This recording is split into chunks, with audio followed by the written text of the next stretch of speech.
नाज़रीन, आप देख रहे हैं गुलिस्तान न्यूज। अभी तक का उर्दू खबरनामा लेकर मैं आपका मेजबान गौहर कुछी आपकी खिदमत में हाजिर। तफसीलात से पहले आपको बताते कि आईजीपी कश्मीर की जानिब से जहां कल हैदरपुरा इलाके में एनकाउंटर हुआ था, जहां पर पुलिस की जानिब से कहा गया है कि 2 मिलिटेंट हलाक हुए हैं। उसके साथ साथ ही वहां पर 4 अफराद की लाश मिली है, जिनमें से एक मकान मालिक और साथ ही साथ एक डॉक्टर की लाश भी मिली है, जो भी रावलपुरा का रहने वाला है। उस सिलसिले में आईजीपी कश्मीर विजय कुमार की जानिब से आज सुबह प्रेस कॉन्फ्रेंस की गई और प्रेस कॉन्फ्रेंस के दौरान कहा गया है कि मिलिटेंटों ने उन पर फायरिंग की है। मिलिटेंटों ने पिस्तौल से पुलिस पार्टी पर फायरिंग की है। उसके बाद ही अगरचे पुलिस ने उन्हें मौका दिया है सरेंडर करने का, लेकिन उन्होंने वहां पर गोली चलाई है और गोली के बाद ही वहां पर मिलिटेंटों की हलाकत हुई है। मुदस्सिर अहमद नामी जो मिलिटेंट उस मकान के अंदर मौजूद थे, उन्होंने गोली चलाई। 2 पिस्तौल बरामद हुई है, मैगजीन भी वहां पर बरामद हुई, कुछ अद्वियात भी वहां पर बरामद हुई है। वहां पर मैगजीन के साथ साथ पिस्तौल, मिलिटेंटों ने पिस्तौल से फायरिंग की है पुलिस पार्टी पर। मुदस्सिर और अल्ताफ मिलिटेंटों की गोली से हलाक हुए। ये आईजीपी कश्मीर का कहना है कि जब मिलिटेंटों ने पुलिस पर गोलियां चलाई तो वो गोलियां मुदस्सिर और अल्ताफ को लगी हैं, जिसके नतीजे में वो जख्मी हुए थे और बाद में वो जख्मों की ताब न लाते हुए दम तोड़ बैठे। हैदरपुरा इलाके में गुज़श्ता शाम तकरीबन 6:30 बजे के करीब ये मुख्तसर गोलियों का तबादला हुआ है, जहां पर पुलिस का कहना है कि 2 मिलिटेंट हलाक हुए हैं, जबकि 2 जो दीगर हलाकत हुई है उनमें से एक मकान मालिक है और एक डॉक्टर है। जो पुलिस का कहना है कि आईजीपी का कहना है कि मिलिटेंटों की गोली लगने से दोनों की हलाकत हुई है। पहले वो जख्मी हुए थे, उसके बाद ही उनकी हलाकत हुई है। वहां पर पुलिस का यह भी कहना है कि वहां पर पिस्तौल बरामद हुए और साथ ही साथ कुछ 2 पिस्तौल, 3 मैगजीन, 6 फोन, डायरी, इंजेक्शन और दीगर कुछ चीजें बरामद हुई है। और इस सिलसिले में अब पुलिस जो है वो तहकीकात कर रही है। ये पुलिस और सीआरपीएफ की एक मुश्तरका कार्रवाई थी। देर शाम गई तकरीबन 6:30 बजे के करीब हैदरपुरा इलाके में, जहां पुलिस का कहना है कि मिलिटेंटों की मौजूदगी की एक मुसद्दिका इत्तला मिली थी, जिसके बाद ही पुलिस और सीआरपीएफ ने कोऑर्डिनेट सर्च ऑपरेशन शुरू किया और वहां पर एक मकान के अंदर जो मौजूद मिलिटेंट थे, उन्होंने पुलिस पर जो पार्टी थी वहां पर तलाशी पार्टी, उन पर गोलियां चलाई। पिस्तौल के साथ ही उन्होंने गोलियां चलाई, जिसके बाद पुलिस की जानिब से या फोर्सेस की जानिब से कार्रवाई की गई है, जहां पर दोनों मिलिटेंटों को हलाक किया गया। उसमें से 2 मजीद हलाकतें हुई हैं, जो एक मकान मालिक और एक डॉक्टर बताया जाता है। और आईजीपी का कहना है कि दोनों की हलाकत, जो मुदस्सिर और अल्ताफ, वो मिलिटेंटों की गोलियों से उनकी हलाकत हुई है।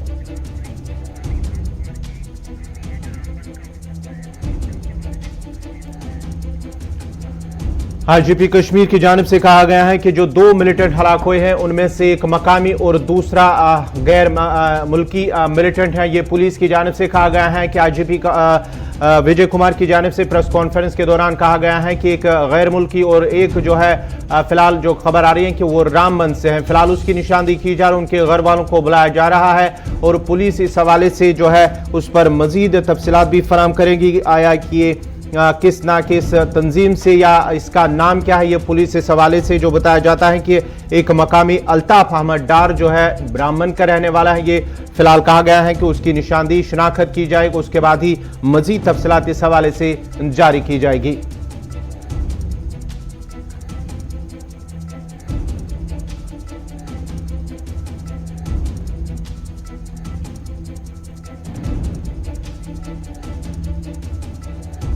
कुछ लोग बाइक चला रहा है, तो मैंने सोचा कि आप लोगों से मिलके क्लियर करते हैं। कल दोपहर में पुलिस को इत्तला मिली थी हैदरपुरा नेशनल हाईवे बाईपास पर 2-3 टेररिस्ट छिपे गए हैं। पुलिस, सीआरपी, आर्मी मिलके कॉर्डन डाला। कॉर्डन डालने के बाद घर का सर्च शुरू हुआ। टॉप फ्लोर पर 3 कमरा था। क्योंकि हम लोगों को पूरा लोकेशन नहीं पता था, तो मकान मालिक को बुलाया गया और जो उसमें रेंट लेकर रहते थे, अपना बिजनेस करते, उसको बुलाया गया था। मकान मालिक का नाम अल्ताफ अहमद डार है और जो बिजनेस करते थे उसका नाम मुदस्सिर गुल है। दोनों नॉक करनी किया दरवाजा को, मिलिटेंट दरवाजा नहीं खोला। उसके बाद फिर उसको मौका दिया गया, नॉक किया, मिलिटेंट दरवाजा खोल के अंदर फायरिंग शुरू कर दिया पिस्टल से। सेल्फ डिफेंस में हमारे लोग जो सर्च पार्टी था उसने भी फायर किया, उसमें इनकाउंटर शुरू हो गया। फिर हम लोग थोड़ा सा इनकाउंटर को रोके और ट्राई किए कि वहां से सिविलियन दोनों को रेस्क्यू करें, लेकिन जिस जगह वो लोग खड़ा थे वहां से निकालना बहुत मुश्किल हो रहा था। तो मिलिटेंट्स के फायरिंग में दोनों को पिस्टल से इंजरी हुआ, दोनों मारे गए। साथ ही साथ इनकाउंटर में 2 टेररिस्ट मारे गए। एक का शनाख्त अली बिलाल भाई कहते हैं और कोई हैदर भी बोलता है, बहुत सारी ये पाकिस्तानी टेररिस्ट है। दूसरा लोकल टेररिस्ट है, शायद ये रामपाल बनियाल साइड का है, उनके घर वाले को हम लोग बुला रहे हैं, फोटो दिखाएंगे, आइडेंटिफाई हो जाएगा। दोनों टेररिस्ट का डीएनए सैंपल ले गया है। रात में हम लोग घर वाले को, खास करके मुदस्सर की फैमिली मेंबर को और अल्ताफ की फैमिली मेंबर को अप्रोच किए, पुलिस ने अप्रोच किया, आप लोग चलिए वीडियो में पार्टिसिपेट करें। क्योंकि हम लोग को लॉ एंड ऑर्डर होने का अंदेशा था, इसलिए हम लोग बॉडी घर वाले को नहीं दिए, उसको हरिद्वार डिस्ट्रिक्ट ले गए। वहाँ आज मॉर्निंग में उनका विजिल हो गया। और उसके साथ मैं आप लोगों से शेयर करना चाहता हूँ, तो अल्ताफ अहमद डार जो है, जो रेंट पर घर ऊपर वाले 3 फ्लोर का 3 कमरा दिया था मुदस्सर गुल को। मुदस्सर गुल बेसिकली बिजनेसमैन है, कॉन्ट्रैक्टर है बाय प्रोफेशन, और एक फेक अनऑथराइज कॉल सेंटर चला रहा था। 6 केबिन है, उससे बहुत सारे, और उसमें मिलिटेंट्स का एक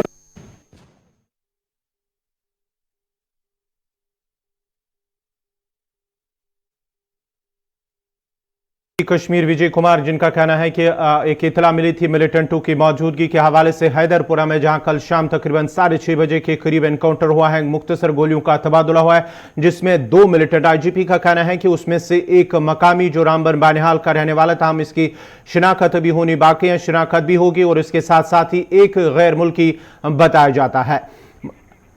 चलिए आगे बढ़ने से पहले अब तक की सुर्खियों पर एक नजर।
चलिए बढ़ते अब आगे, बात करेंगे वजीर आजम के हवाले से। ऑडिटर दिवस के मौके पर वजीर आजम नरेंद्र मोदी ने आज सीएजी ऑफिस के अहाते में तकरीब में शिरकत की, जिस दौरान तकरीब से खिताब करते हुए वजीर आजम ने सरदार वल्लभ भाई पटेल के मुजस्मे की निकाब कुशाई की है। उसके बाद ही सीएजे के इदारे की तारीखी इब्तिदा, और इसने गुज़िश्ता कई सालों में हुक्मरानी, शफाफियत और जवाबदेही में दिए गई ताउन की निशानदेही करने के लिए ऑडिट दिवस मनाई जा रही है।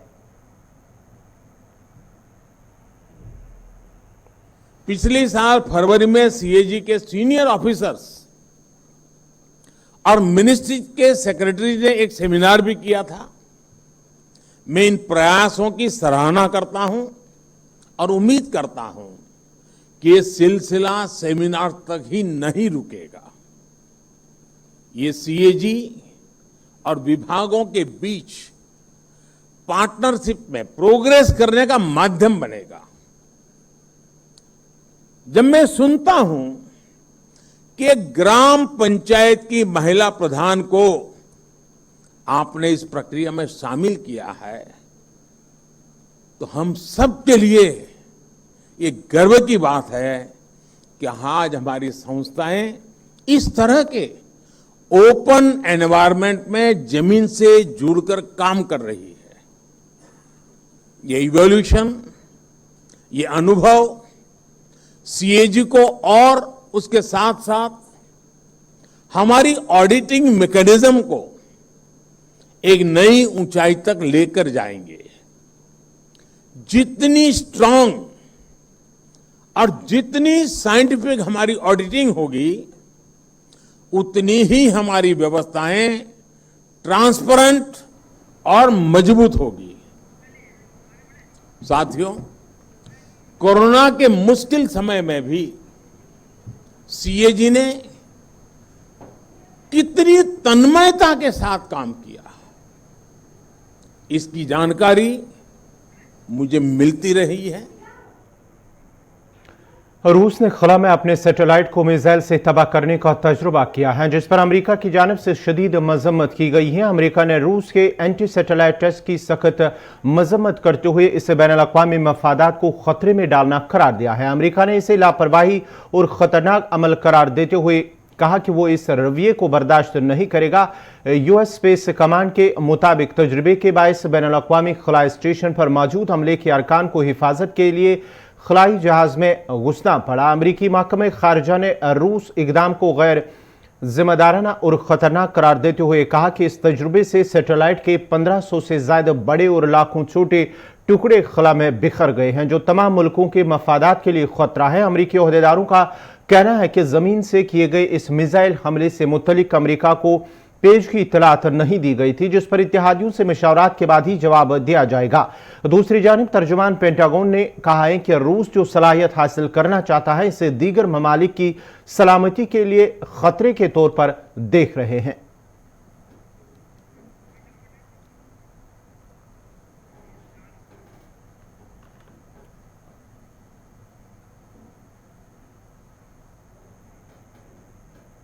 जर्मन चांसलर एंजेला मर्केल के कायम मकाम चीफ ऑफ स्टाफ हेल्गे ब्राउन ने जर्मनी में मजहबी आजादी की बात करते हुए लाउड स्पीकर पर अजान दिए जाने का दिफा किया है।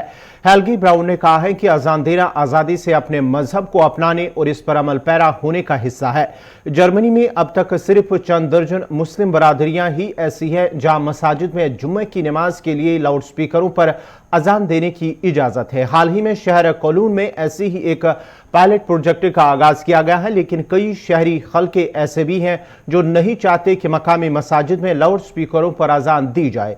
लोगों का कहना है कि सिर्फ एक मजहबी बरादरी को लाउड स्पीकरों पर अजान की इजाजत दे देना इस अकलियत को दीगर मजहबी अकलियतों पर तरजीह देने के मुतरादिफ है। एक सर्वे के मुताबिक 75% जर्मन शहरी मसाजिद में लाउड स्पीकरों पर अजान दिए जाने के खिलाफ है।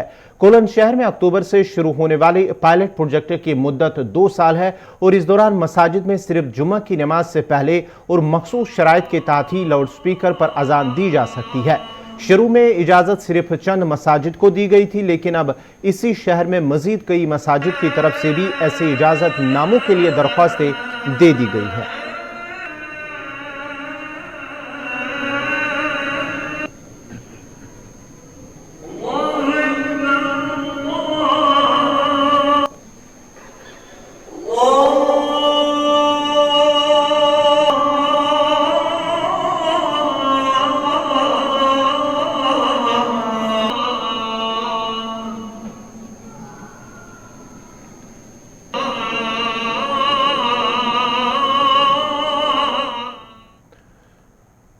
हरीसा सर्दियों का पकवान है जो चावल और दम्बे के गोश्त को पीसकर शक्ल में पीसकर तैयार किया जाता है और रिवायती रोटी के साथ पेश किया जाता है। माना जाता है कि खरीसा उस वक्त से रिवायती डिश है जब मीर सईद अली हमदानी रहमतुल्लाह अलैह कश्मीर आए। कहा जाता है कि जो लोग इन सोफी के साथ थे वो खरीसा बनाने का फन जानते थे। खरीसा जैसे मशहूर पकवान तैयार करने वालों का कहना है कि ये 24 घंटों का मेहनत तलब काम है। उनका कहना है कि वो चंद घंटे सोते हैं और दोपहर 3 बजे काम शुरू कर देते हैं, जो अगली सुबह 5 बजे खत्म होता है। वादी में हरीसे की ज्यादातर दुकानें पुराने शहर के इर्द गिर्द वाक़ा हैं और ज्यादातर गाहक सुबह की ठंडक में हरीसा खाने के लिए इसी जगह को तरजीह देते हैं। हरीसा खाने वालों का कहना है कि हरीसा का जो जायका सर्दी और खासकर शहर श्रीनगर में मिलता है, उसका मुकाबला घर में बने हरीसे से नहीं किया जा सकता। ये तो सर्दी के लिए ही होता है ना, अच्छा हमेशा सर्दी के लिए ही बनता है। जी जी। क्योंकि इससे बॉडी हीट ज्यादा बढ़ती है।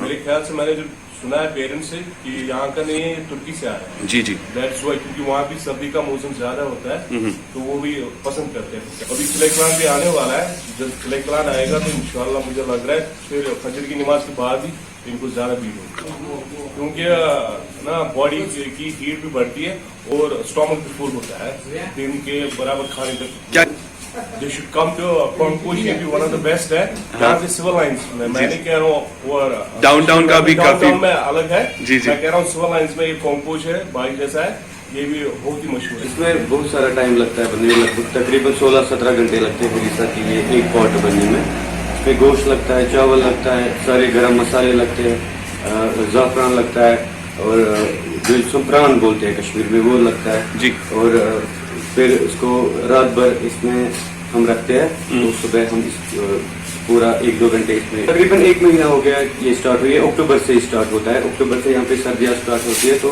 अक्टूबर से हरीसा भी स्टार्ट होता है। 6 महीने रहता है ये, अक्टूबर से लेके मार्च तक। जी जी जी, मेरे दादा भी थे इसमें, मेरी डैड भी है, मेरे भाई भी यही काम करते हैं। सर्दियों का मौसम वादी कश्मीर में शुरू होते ही हरसे की बहार जो है वो दिखनी शुरू हो जाती है। हरसा जो कि मीट मैरिनेट करने के बाद लोग बड़े शौक से खाते हैं, क्योंकि सुनने में आया है ईरान, तुर्की और कई सारी कंट्रीज में इसे खाया जाता था, जबकि अब ये कश्मीर भी पहुंच चुका है। और आप देख रहे हैं कि यहाँ पर हरसा जो है तैयार करके लोगों तक पहुंचाया जा रहा है, जबकि अक्टूबर से लेकर मार्च के महीने तक, जी हाँ, हरसे की जो खास बात है, खास तौर पे जो जी हाँ कह सकते हैं कि एक अच्छी बेहतरीन जो मिसाल है वो हर एक कश्मीर के दुकान पर दिखाई देती है। जबकि लोगों का भी ये मानना है कि सेहत के साथ साथ जी हाँ बॉडी को भी ये गर्म रखता है और सेहत के लिए भी मुफीद है, जबकि वादी कश्मीर में हरसे के शायकीन काफी ज्यादा है। गुलिस्तान न्यूज के लिए सईद इरफान फाज। तालीम के बुनियादी ढांचे को मजबूत बनाने और बेहतर तालीम फराम करने के अगरचे दावे किए जाते हैं, मगर बदकिस्मती से ज़मीनी सतह पर आज भी कुछ इलाके ऐसे हैं जहां पर बुनियादी सहूलियात का फुकदान होने की वजह से बच्चों की तालीम मुतासिर हो रही है और इंतजाम है कि लापरवाही का मुजाहरा कर रही हैं। दरअसल शुमाली कश्मीर के वडीपुरा राजवाड़ा हंदवारा में कायम गवर्नमेंट गर्ल्स मिडिल स्कूल में जगह की कमी से तालिब इल्मों को मुश्किलात का सामना करना पड़ता है। गर्ल्स मिडिल स्कूल वडीपुरा हंदवारा में नई इमारत पर आज से 20 साल कबल काम शुरू हुआ, मगर बदकिस्मती से आज तक मुकम्मल न हो सकी। अमले का कहना है कि स्कूल में तकरीबन 150 बच्चे जेर तालीम है और क्लासरूम्स की कमी से एक ही क्लास में एक ही वक्त पर 2-2 क्लासेस दी जा रही है, जिससे उन बच्चों को क्लास लेने में दिक्कतों का सामना करना पड़ता है। और उन्हें मुतल्लिका महकमे और आला हुकाम से अपील की है कि स्कूल इमारत को मुकम्मल किया जाए ताकि बच्चों की तालीम मुतासिर न हो।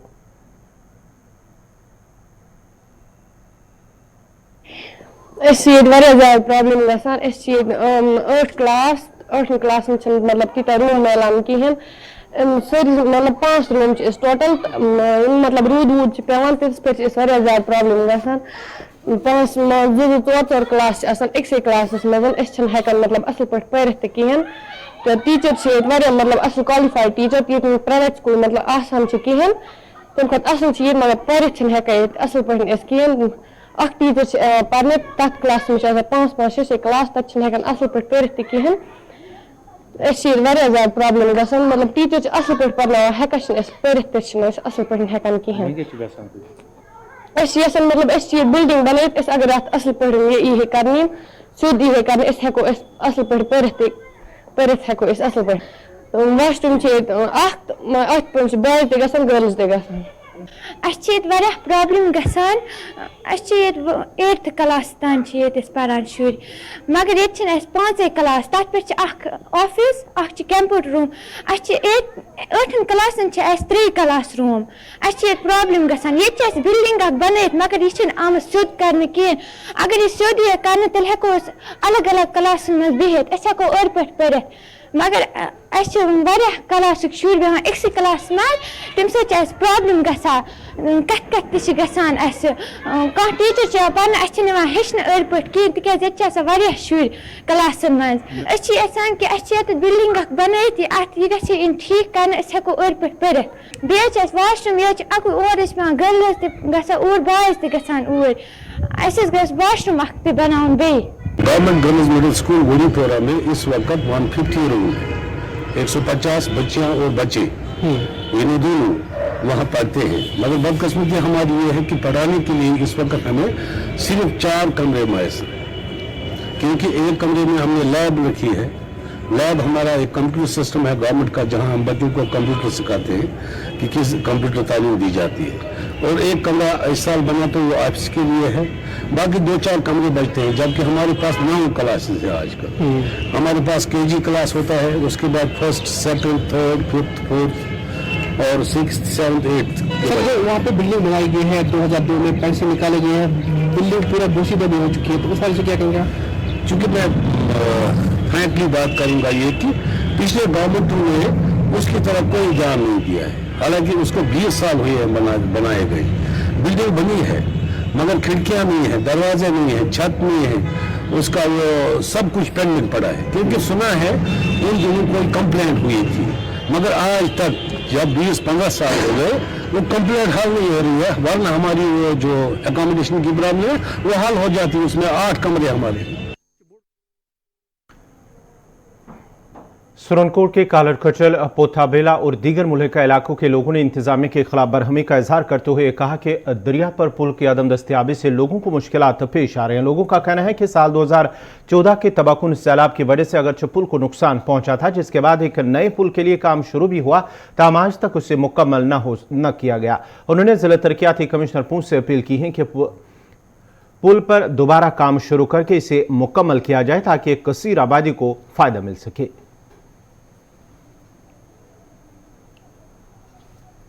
बात ऐसे है कि ये 2014 में से पहले ये पुल अच्छा बना हुआ था, इसको कहते थे कलर कटल फुट सस्पेंशन ब्रिज था ये, और अनफॉर्चुनेटली बदकिस्मती की वजह से इतना बड़ा फ्लड आया उसमें ये बह गया, और उसके बाद डिपार्टमेंट ने जो है यहाँ पर नया सर्वे किया और दूसरी कोई जगह सेलेक्ट की पुल बनाने के लिए, जबकि यहाँ का जो बेला के और कोठा के और कलर कटर के लोग थे उनका ये कहना था कि आप डबल खर्चा क्यों कर रहे हैं, आपके 2 पिलर ऑलरेडी बने हैं, वो दरिया में नुकसान नहीं हुआ तो एक पिलर आप और बना के पुरानी जगह पुल बनाइए।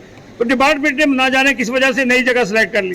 तो नई जगह सेलेक्ट ये हुआ कि उसके बाद कोर्ट ने स्टे कर दिया, फिर कोर्ट ने स्टे जब किया तो कुछ अरसे के बाद कोर्ट ने स्टे विकेट भी कर दिया। डिपार्टमेंट को ये बहाना मिल गया कि स्टे हुआ है। जब मैंने कोर्ट में ये पता किया तो वहाँ स्टे कोई नहीं था। अब मैंने डिपार्टमेंट से ये कहा था कि भाई आप ठेकेदार को ब्लैकलिस्ट क्यों नहीं कर सकते हैं, आप अगर एक ठेकेदार काम नहीं करता उसको ब्लैकलिस्ट करिए। तो ना जाने इतना।